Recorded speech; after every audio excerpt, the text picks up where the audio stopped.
primero que quiero dejar claro es que el tema fiscal, o el sistema fiscal, es ante todo un tema político, no es tanto un tema técnico. Sí, hay una técnica tributaria, fiscal, que implicar que la especificación de cómo tiene que ser ese sistema fiscal es un tema político. Decía O'Connor que toda modificación importante en el equilibrio de las fuerzas políticas y de clase queda reflejada en la estructura tributaria. Es decir, que en definitiva el sistema tributario depende de cuál sea la relación de fuerzas en la sociedad. Es un tema claramente político. Por eso, si recordamos, el neoliberalismo económico empieza precisamente por un tema fiscal. Son Reagan y Thatcher lo que se ha llamado los ricos, que hacen un sistema fiscal totalmente regresivo de lo que había sido hasta entonces. ¿Por qué? Porque las clases altas, tanto en Estados Unidos como en Europa, pensaban que el sistema fiscal había ido demasiado lejos en la redistribución de la renta. Entonces, nuestra política fiscal sí depende de la correlación de fuerzas. Y si es en estos momentos, hay que decir que esa correlación de fuerzas no se refiere únicamente al plano nacional, porque no sé si por desgracia o por suerte, yo creo más bien por desgracia, estamos englobados dentro de algo que se llama globalización y Unión Europea y Unión Monetaria, y eso ha hecho que desde el punto de vista nacional se pierda una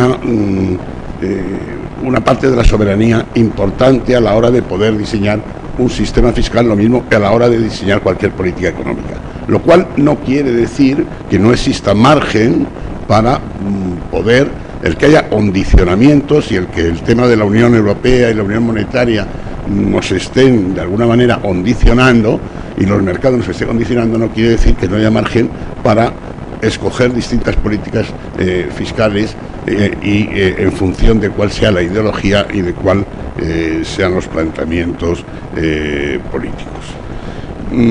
El primer tema que plantearía en el tema fiscal, o las características del tema fiscal, es la suficiencia. El sistema fiscal tiene que ser suficiente, y suficiente para mantener al Estado, el Estado liberal o el Estado social. Si es el Estado liberal es muy sencillo, es decir, en unos impuestos simples que sirven para mantener las funciones más clásicas. Si es el Estado social, se trata de dar cobertura a todo eso que hemos llamado la economía del bienestar. Y además el sistema fiscal aparece como una pieza fundamental en la redistribución de la renta. Oímos muchas veces en las tertulias de la radio o de la televisión a muchos economistas o no economistas o periodistas enterados decir eso de que, bueno, es que hay que ver qué teoría económica, qué economía podemos permitir. Bien, yo creo que ese planteamiento no es el correcto. El correcto es, hay que ver qué impuestos necesitamos para poder tener una economía de bienestar y una economía social adecuada. Es decir, primero el Estado social, es la economía de bienestar, y después diseñar el sistema impositivo. Porque, en definitiva, además, lo que no se financia, la mayoría de los gastos de ese estado de bienestar son gastos que la sociedad tiene que acometer. La diferencia está si lo acomete con impuestos o lo acomete con precios.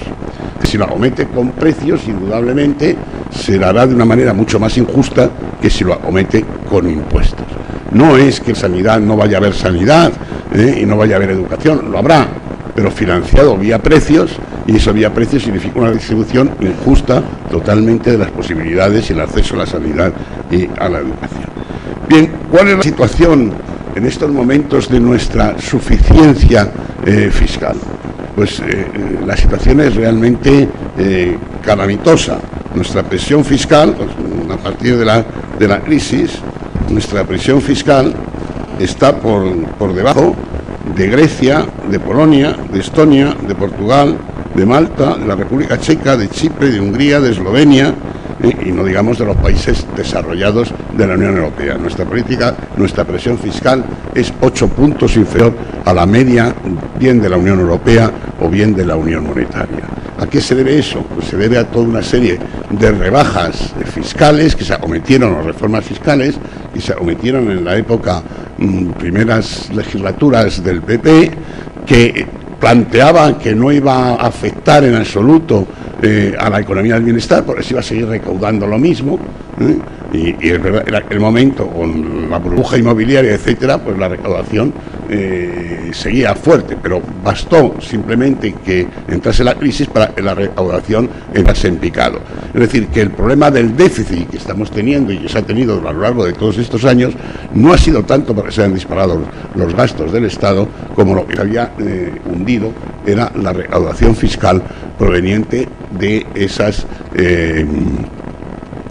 medidas adoptadas desde el año 96 hasta el año 2004, incluso después del 2004, porque los gobiernos de Zapatero también siguieron con rebajas fiscales que afectaron gravemente a la nación.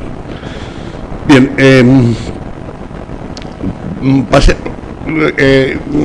el siguiente es el de la progresividad. No solamente el sistema fiscal tiene que ser suficiente, sino que tiene que ser progresivo, es decir, tiene que ayudar a la redistribución de la renta a la redistribución de la renta tal como lo hace el mercado, que es una distribución injusta y por lo tanto el sistema fiscal debe corregir esa distribución de la renta. Esa progresividad se basa fundamentalmente, si hay impuestos indirectos y directos, se basa en que los impuestos directos tengan claramente una proporción bastante importante en el total. Es otro de los rasgos que ha ido evolucionando en sentido negativo a lo largo de todos estos años. Y la imposición indirecta ha subido bastante más que la directa. De alguna manera, que muchas veces cuando se dice no, bajan los impuestos, bueno, se está refiriendo a que bajan los impuestos directos, pero significa que suben los impuestos indirectos, con lo cual a lo mejor la presión fiscal en las clases bajas termina siendo mayor.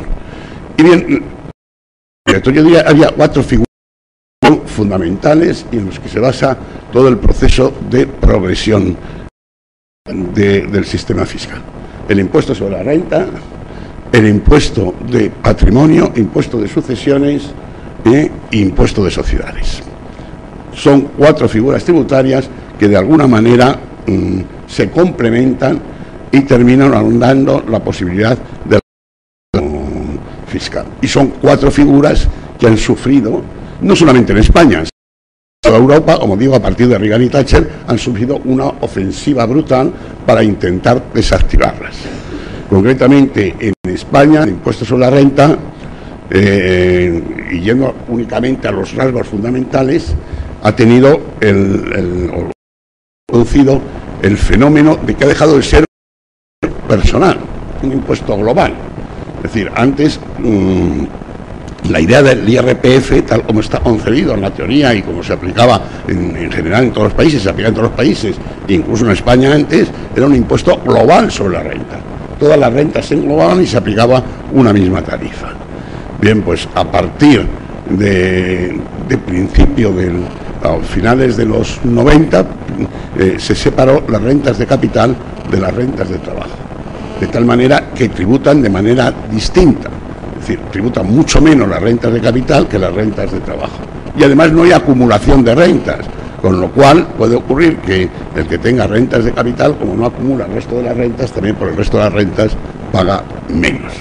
Ciertamente me parece que es el elemento más grave dentro del IRPF. Además, en muy pocos países se ha, como digo, la involución se ha dado en casi todos los países, porque por eso el neoliberalismo ha ido triunfando en todos, pero en muy pocos países ha llegado a esta situación. Quizás países del norte de Europa que tienen una presión altísima, presión fiscal altísima. Incluso Dinamarca, que lo tenía, lo ha quitado, lo puso y lo quitó, porque claramente es una gran injusticia.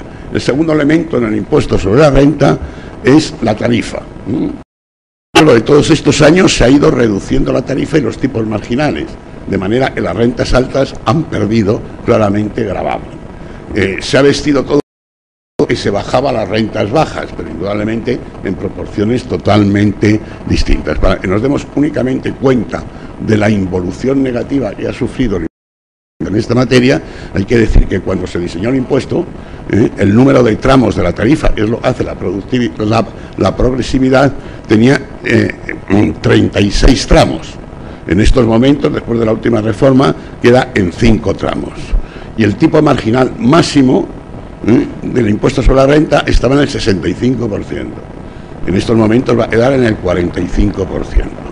Claro, eso indudablemente a las personas que están en los niveles altos de renta significa que se les ha rebajado el tema fiscal de una manera tremendamente, de forma cuantiosa.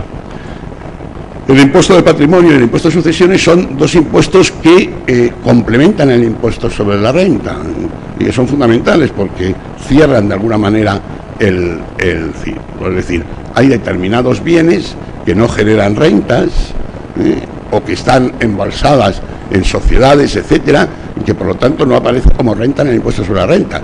Pero si hay un impuesto sobre patrimonio y un impuesto de sucesiones, año a año en el impuesto de patrimonio surge y en el impuesto de sucesiones una vez que se produce la herencia. Es decir, son dos impuestos que van claramente a disminuir o a reducir la acumulación capitalista, porque van directamente al capital. Pero han sido dos impuestos que han sido brutalmente atacados por las fuerzas neoliberales, económicas. Bueno, son dos impuestos que desde el principio, vamos, no desde el principio, pero casi desde el principio, tuvieron muy mala vida. ¿Por qué? Porque los responsables de Hacienda en ese momento no se les ocurrió, no tuvieron la ocurrencia más que traspasarlo a las comunidades autónomas. Serían dos impuestos que nunca se deberían haber traspasado a las comunidades autónomas porque el fiscal es clarísimo. Cada comunidad autónoma intentará bajar el impuesto para atraer el capital, que es lo que ha ocurrido. En definitiva, el impuesto de sucesiones, pues es un impuesto, por ejemplo, en Madrid, que prácticamente en la relación de padres a hijos. Claro, Esperanza Aguirre decía que recaudaba más. Efectivamente podía recaudar más, porque muchos de los que estuviesen fuera de Madrid se domiciliarían en Madrid para intentar no pagar el impuesto de sucesiones, y entonces pagaban el IRPF en Madrid en lugar de pagarlo en otros sitios. Es decir, que el proceso, claro, de haberlo transferido a las comunidades autónomas ha sido nefasto. Entonces, entre eso y la ofensiva que se ha tenido, tildándolo de que era un impuesto, estaba obsoleto, que iba sobre las clases medias y bajas, y que no pagaban las clases altas. En fin, todo eso, no hay tiempo para desmontarlo, pero se vería claramente que no es así. Basta algunos datos. Por ejemplo, cuando Botín padre, no el que acaba de morir, sino el anterior, murió, pagaron de sucesiones 6.000 millones de pesetas de entonces, de sucesiones. Me gustaría saber cuánto han pagado ahora cuando ha muerto este Botín. Es decir, que indudablemente el hecho de estuviese el impuesto de sucesiones, eso de que pagaban las clases bajas o las clases medias, no es un impuesto que lo pagaban fundamentalmente también las clases altas, y por eso se ha intentado evitar. Y es curioso también, y simplemente añadir eso, que todos los que atacan el impuesto de patrimonio, hay un impuesto de patrimonio que colma las delicias del neoliberalismo económico, que es el IBI. El IBI, el impuesto de bienes inmuebles, es un impuesto en definitiva sobre el patrimonio, pero es un impuesto sin progresividad y que además afecta únicamente a un tipo de bienes. Curiosamente, el único patrimonio que tiene la mayoría de las clases bajas o clases medias, que es la propia. Entonces, no se quiere hablar del impuesto de patrimonio, pero después se va a un impuesto de patrimonio en estas condiciones. La cuarta figura, muy rápido, es el impuesto de sociedades. El impuesto de sociedades claramente ha ido sufriendo a lo largo de los años también reducciones de tipo, pero más que del tipo, a través de determinadas exenciones o deducciones fiscales, con lo cual parecía el tipo se mantenía en el 30, en el 35%, cuando no era así. Es decir, el tipo de las grandes sociedades en el último año estaba en el 3 y pico %. en lugar de, porque con todas esas deducciones, libertad de amortización, regulaciones de balance, las entidades de tenencia de valores extranjeros, etcétera, cantidad de elementos que hacían que el impuesto quedase totalmente agujereado. Y tenemos en cuenta que además el impuesto a sociedades es el que tienen las grandes fortunas, porque la mayoría de las grandes fortunas están en el impuesto de sociedades.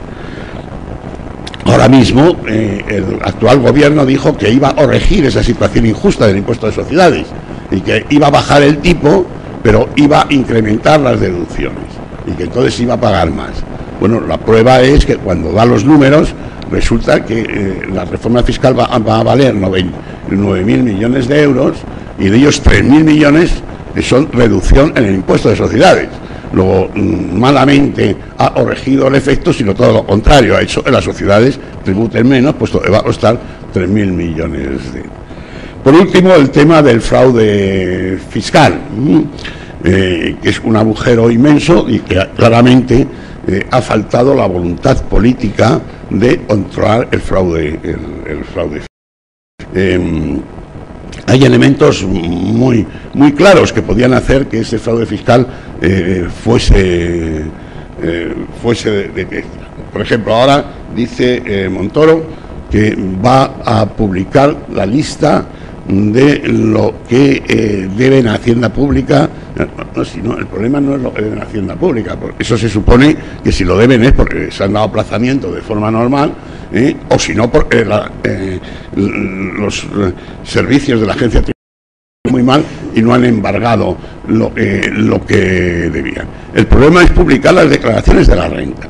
Algo que la mayoría de la gente no conoce es que el impuesto sobre la renta surgió al principio con la obligación de que aparecían publicado lo que cada uno contribuía a la hacienda pública. Duró 2 años el tema, con la excusa de ETA, y estaba ETA, pues entonces eso desapareció inmediatamente, porque claro, era muy efectivo y muy interesante el tema, y es un elemento claramente de corrección, porque cuando aparecen las cosas claras, simplemente la apariencia de cosas claras corrige el tema. Bueno, ETA no está actuando ahora, podría imponerse, pero lógicamente no veremos que se imponga ese tipo de... Lo mismo, es curioso que pongan la denuncia anónima para el fraude en seguridad social y en el seguro de desempleo. Y sin embargo no se acepte la denuncia anónima, el tema de la persecución del fraude fiscal, que es donde realmente es el fraude efectivo. Bien, reduciendo o terminando con el tema, porque veo que la moderadora me mira, entonces no podemos entrar más en el tema de fiscal, simplemente que es muy importante lo del delito fiscal, porque solamente la pena de cárcel cuando los defraudadores la suficiente elemento disuasorio como para evitar el fraude, es decir, las sanciones de tipo pecuniario al final casi resultan beneficiosas, o resulta porque el saldo es beneficioso, los puntos, y como no te van a pillar en todos, solo te pillan en uno, el que tiene mucho para defraudar, claro, y entonces al final, bueno, pues paga en ese, pero no significa absolutamente nada. Bueno, sin embargo, el delito fiscal prácticamente no funciona en este país. Estamos viendo cómo en los grandes temas de fraude, canales y tal, prácticamente desaparece una cantidad de dinero sin tener que entrar en prisión. Y ahí también hay una autocrítica a la sociedad.